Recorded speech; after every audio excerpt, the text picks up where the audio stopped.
Assalamualaikum қазақ елі арнасында бүгін Сұлтан Бейбарыс бөлімінің екінші бөліміне қысқаша үзінді. Сұлтан Бейбарыс фильмінде. Бейбарыс. Сұлтан Бейбарыс телехикаясының екінші бөлімі әр жақ өз соғысқа дайындықпен басталады. Мысыр сұлтаны Нажмуддин Аюп өзінің әміршісін кресшілерге жібереді келіссөз өткізуге. Бұл келіссөзде Шам сұлтанына Аюп өзінің саттықындық жасап жатқан Исмаилға қарсы кресшілерге одақтаспауын, араласпай үн-түнсіз қамалдарында отырсын деген. Отырған кезде оған Шам өлкелеріндегі бір-екі кішігірім қамалдарды береміз. Және Мысырда отқан кресшілерді, тұтқында отқан кресшілерді босатамыз деп. Осыған келіссөз жасап, кресшілер келісеміз деп. Ол кезде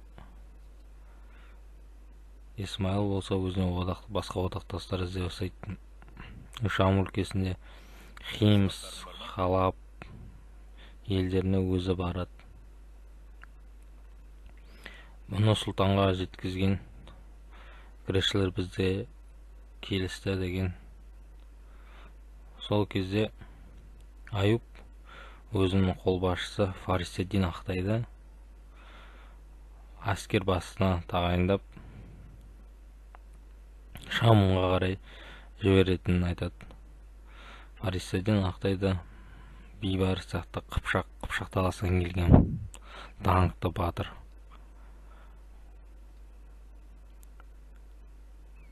Сол кезде сұлтанның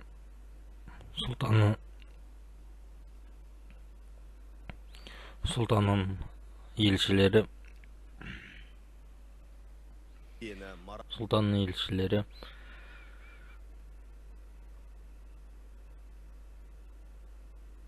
Альбандақтариға сұлтанның хатын оқып береді. Хатында Альбандақтариға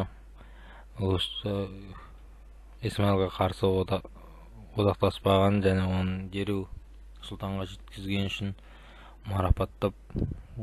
марапаттау хатын жеткізетін болады. Оны Альбандақтары өте қуанады. Бейбарыстың арқасында оған осындай хат келгеніне әбден мәз болады. Соны Бейбарысқа айтып, көзін тыныштандырады. Бейбарыс болса, оны сұрай бастайды. Осы кезде Европадан қалың қол кресшілерге сансыз әскер келеді Европадан. Осы сәтті пайдаланып, Иерусалимді қайтарып алу үшін олар қай жаққа қарай одақтасқанымыз дұрыс, сұлтанға қарсы ма, әлде сұлтанмен бірге боламыз ба деп. Олар әрине сұлтанға қарсы болғанын қалайды. Сұлтанды жеңген жағдайда Шам өлкесінің әміршілерін дереу бағындырып алатынына олар сенді. Сондықтан олар сұлтан Аюпқа келіп өздерінің келісімді бұзғанын айтады. Оған Аюпқа келіспейтіндей талаптар жасайды. Түгелде Шам өлкесі мен Иерусалимді сұрайды. Оған әлбеттен келіспейтінін білгендіктен сондай талаптар қоятын болады. Сол кезде Аюп өзінің әміршілеріне бұйрық жібереді.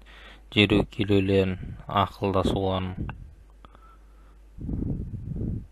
Исмаилға қарсы бірден бір соққымен көзін құртатындай әскер дайындап шабуылға шығуына дайындықты бастауды тапсырады.